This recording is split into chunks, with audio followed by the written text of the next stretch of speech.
There is a moment in human experience where the self completely disappears. For a brief instant, thought stops, identity dissolves, time loses its structure. This moment is not random.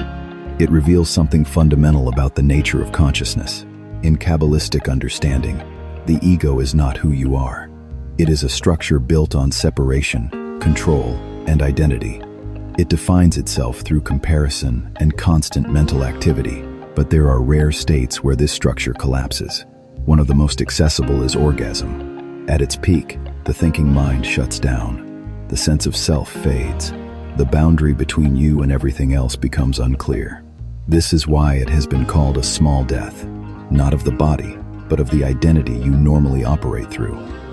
In the Tree of Life, this process relates to Yesod, the foundation.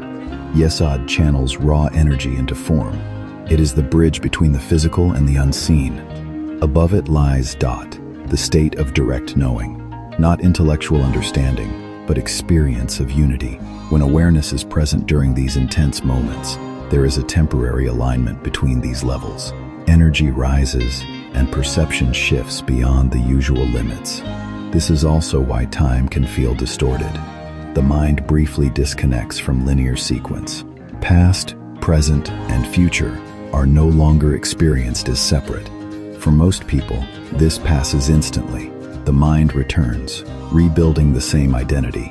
But with training, awareness can remain stable inside this state. This is where transformation begins. The goal is not pleasure.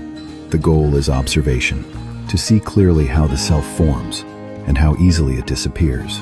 With intention, breath, and presence, this experience becomes structured instead of chaotic. Energy is not lost, it is directed. Over time, this reveals a deeper truth. The self you protect is not fixed. It is a temporary pattern. And when that is understood, the entire relationship to desire, identity, and connection begins to change.